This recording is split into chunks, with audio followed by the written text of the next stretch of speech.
where you actually experience a sudden shift of consciousness, a miracle that puts you in an entirely new place,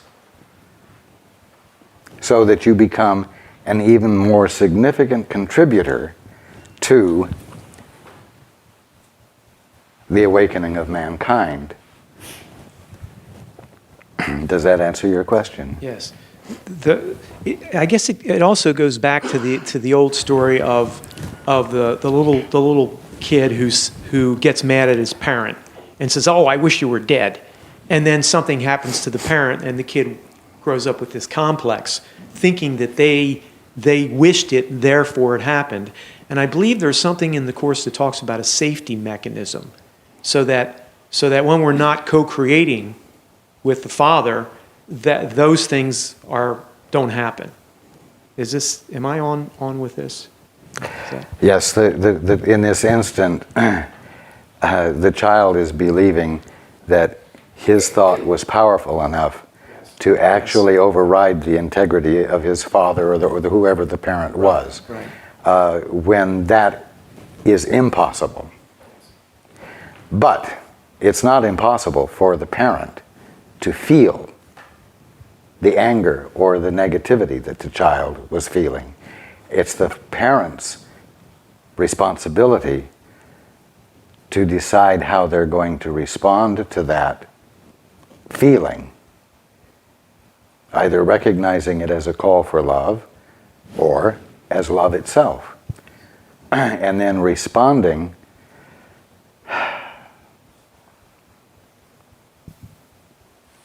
to the best of their ability, from having turned to the altar to know what to do. So, you are all capable of communicating silently or audibly to your friends, your neighbors, your enemies, everyone, a feeling that you are feeling. And that can be impactful. It will register. How that person deals with it is their responsibility. But hey, let's stop giving your brothers trouble to have to decide how to deal with appropriately.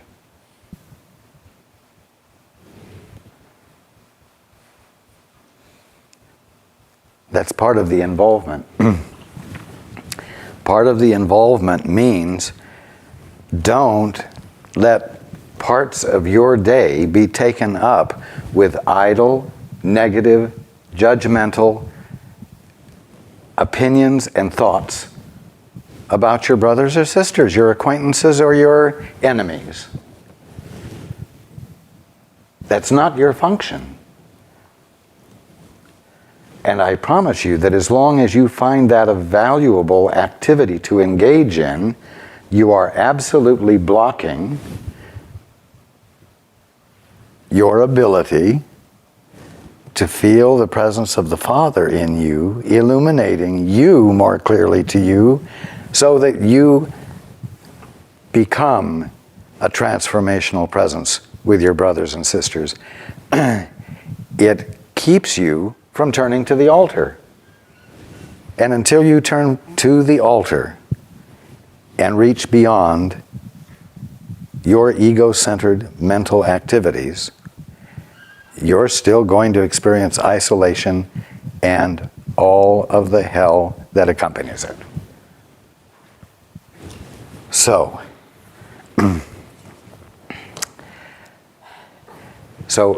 we can be a little sloppy here for just a moment by saying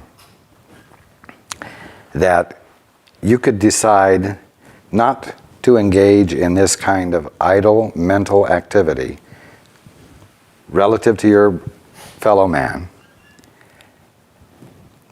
because it's going to keep you from experiencing what you divinely are. It will keep you from experiencing joy and fullness and wholeness and freedom from misery, okay? And so you can say, okay, I'm going to do this for myself. I'm going to turn to the altar for me. You can do that. That's a reasonable, unreasonable reason for turning toward the altar. Your reason doesn't have to be perfect. But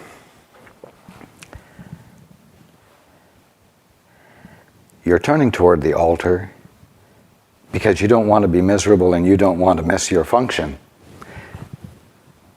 Right? And you don't know what your function is, so you're going to have to inquire. And what you're going to learn is that a gift is given to you that you can't hold in. And you're going to extend it to your brother. And you're going to involuntarily fulfill your function. And you're going to watch it happen. And you're going to discover that although you had a selfish reason for turning toward the altar, it couldn't stop the way things work from happening that uncovered to you that the love that you're filled with is a love that can't be withheld from your brother, and you were tricked into caring for your brother before yourself, involuntarily, and your brother was blessed, and you felt the fulfillment of it, and now you know as a matter of fact that the only place your joy can come from is from the joy you've given your brother first.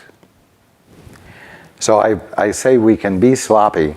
The simple fact is that you cannot experience the atonement privately.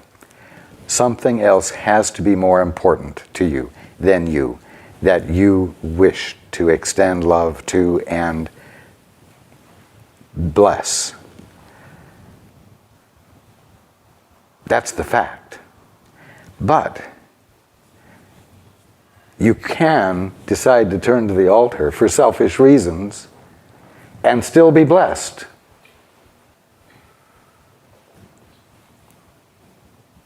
Do you see what I'm saying? That's where the energy is,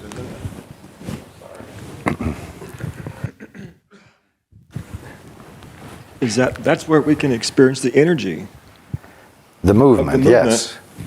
of all that is. Yes. And with our relationship, Yes. the sonship relationship, Yes. so to speak. Exactly. Now, you can turn toward the altar for a selfish reason and get the blessing, just the way the lame man, the beggar, turned to his blessing and said, "Bless me in the terms of what blessing means to me right now," which is a few shekels that I can manage to have enough food to survive to be here tomorrow to ask for more. You see, wrong question. Asking for the wrong thing, asking for what wouldn't answer the problem, but nevertheless, he was reaching outside himself, and the answer could come that didn't knock him off his feet, knocked him on his feet. You see?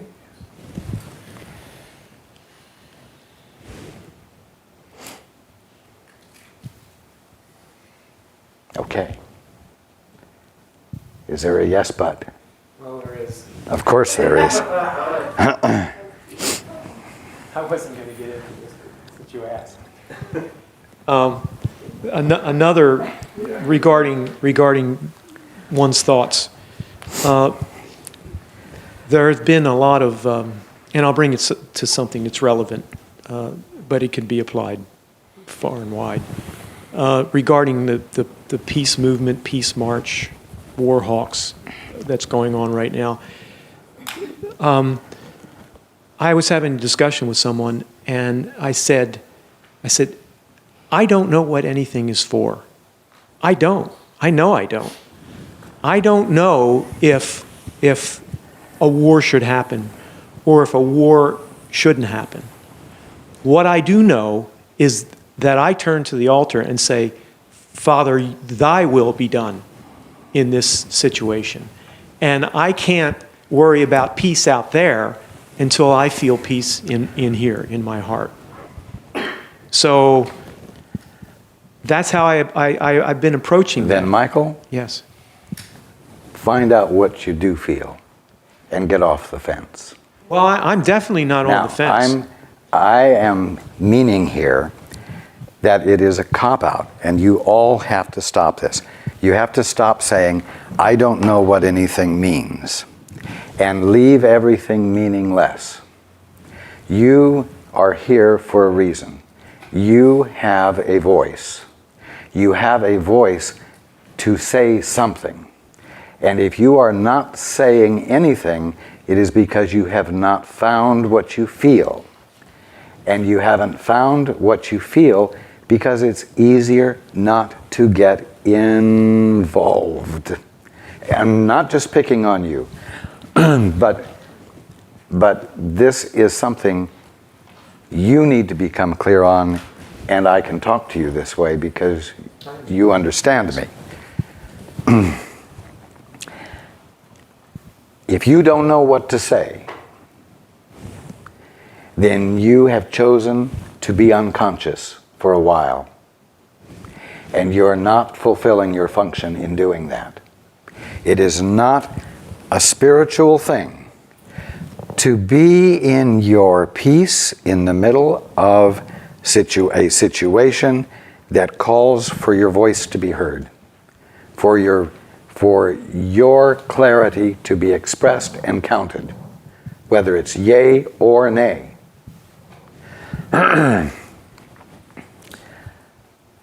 You are neglecting to vote. Do you all hear me? Don't neglect to vote. Don't neglect to raise your voice on the pretext, the spiritual pretext, that,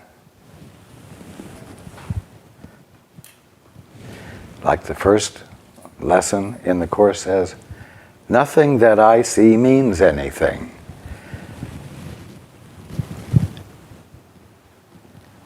You can't get stuck there with nothing I see means anything, and therefore I don't have to participate, or I don't even know whether there's a real way for me to participate. You count. Your presence counts. Now, the thing is, what is going to be the basis for letting your vote be heard? Is it going to be memory?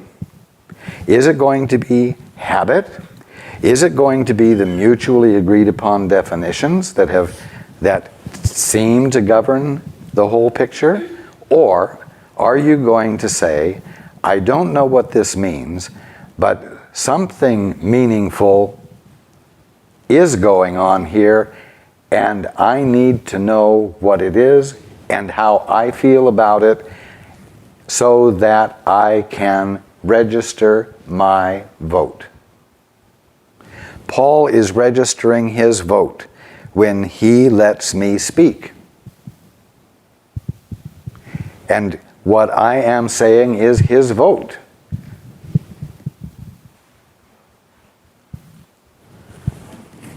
The course.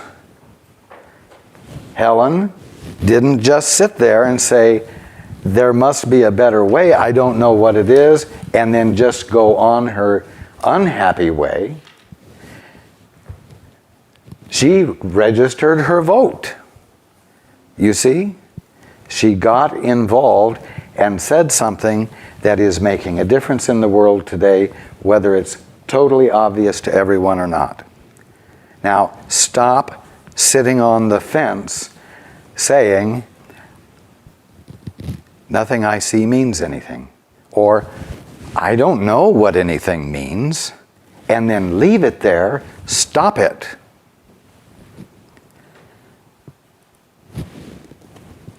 Be hot or cold. Be no or yes. Don't be, I don't know. If you don't know, find out and cast your vote and let it be from that place in you, your heart, where you can genuinely say yea or nay from your heart.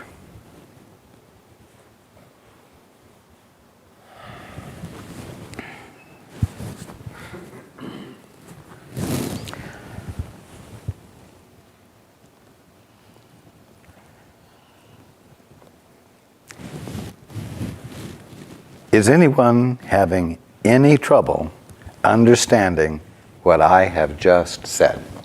No. Let me tell you the trouble I'm having. Okay. I don't know if this guy, okay, is just just a big whirlwind that's just going to dissipate, or if he's the next Adolf Hitler. I don't know. I don't know. I don't know if somebody should go in there and kick ass, okay? Or naturally, I feel in my heart that war is horrible. It's a horrible thing. Okay, so does that mean that we shouldn't have had World War II? You see what I'm getting at? Then everything would have been different had we not done that. But you're avoiding what I said. You're getting off out there. No, what I'm saying is I am not sure. So, what did I say? Turn to the altar and ask. Find out. Find out what you feel. Whether it makes rational sense to you or not, based on all of the kind of thinking you just expressed about Hitler or this guy and so on. Find out what you feel. Find out what the answer is for you and cast your vote. And if you have to march, march. If you have to voice something to the grocery clerk or a stranger, because the opportunity is there and you're moved to express it, voice it. Cast your vote. How does, and clarity comes from just being quiet and going inside and feeling into the situation. That is the only way it comes. And so when one feels torn in two directions, that is a call to do that. Exactly. It means that you are stuck in your head reasoning between two incompatible ideas. We're not talking about ideas or theories or historical perspectives that allow you to make a better intellectual decision today. We're talking about getting involved, not standing on the sideline objectively, where you can say, I don't know, I really don't know what this means. You see? Find out what it means and cast your vote.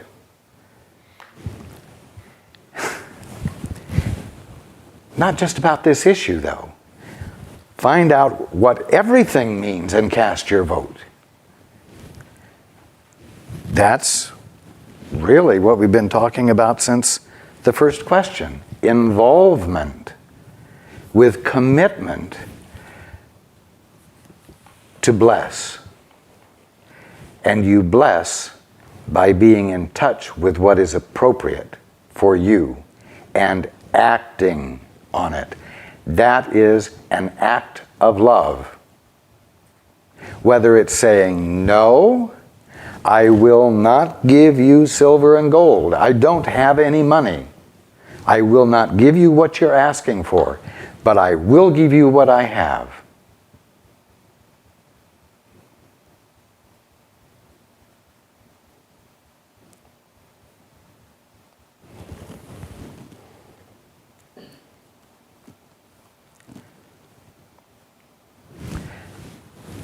What is this all about? It's about no longer sitting in a place where you never get around to the act of love that is the atonement, because you're stuck in a fairy tale safety place called, I don't know what anything means. And as long as I stay where I don't know what anything means, I will be safe.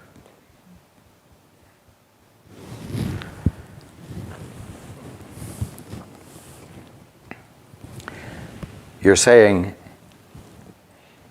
as long as I don't know the truth, I'll be safe.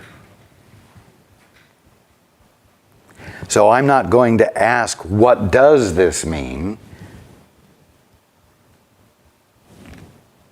Because then I'm going to have to put up or shut up. I'm going to have to vote or not vote and know that I'm not voting and feel irresponsible, truly irresponsible, because you didn't choose to glorify God. You chose to keep your mouth shut and not give voice to that which would transform and bless everyone.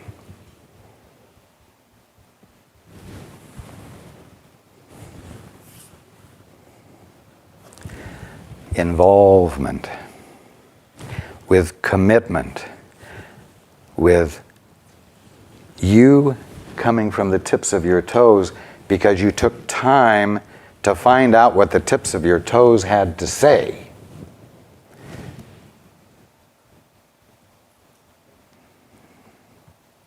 And you find out what the tips of your toes have to say when you turn toward the altar and say, help.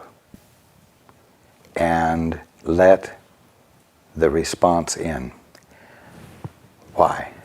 Not so that you can sit there with your little nugget of clear perception, but so that that can be extended.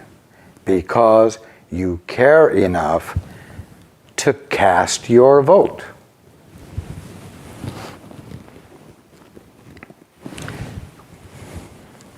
Now, in a way, tonight, we have discussed what's in section 7.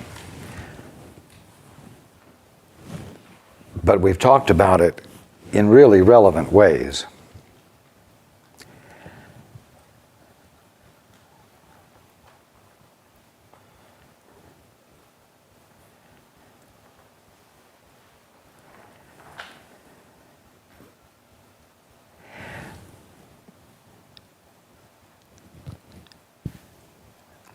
The key point tonight is that what you call life is a call for involvement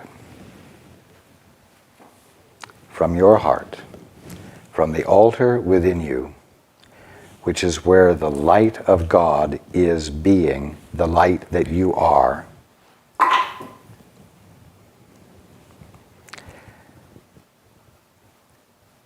It's about not withholding the gift of what you divinely are from your brothers and sisters, your friends and your enemies,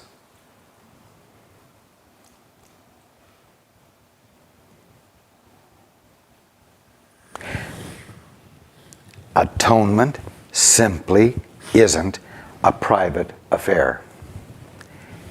Again, it's an act of love. And an act of love cannot be an isolated expression or experience.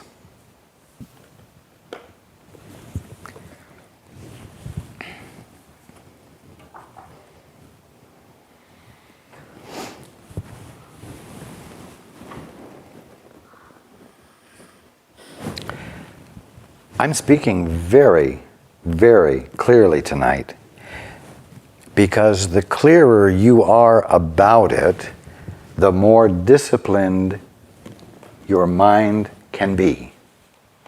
Because there's less confusion. There's less of this airy-fairy, metaphysical, spiritual nonsense that can imagine that because nothing means anything, or because you don't know what anything really means, and maybe what is meaningless can really be meaningful, you think that this attitude, this frame of mind, is like a safety net. It's more like a padded room in an insane asylum.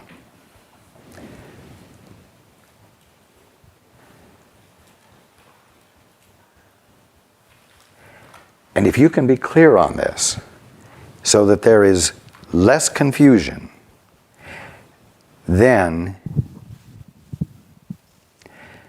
you'll find it easier to dare to ask for what is the truth, so that you can find out what the truth is, so that it might spontaneously find expression through you, and your voice gets counted. And the heavenly host who are awake will throw up an infinite cheer in favor of and in support of your having the courage to cast your vote and not be on the fence and not hide in a nebulous place thinking that somehow it's a dependable spiritual hideout where you don't have to cast your vote.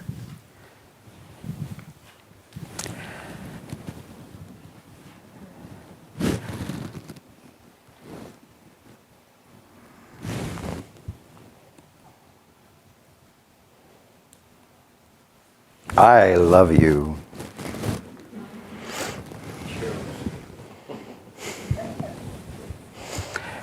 Even you, Michael. Well, then I guess I have to love you too.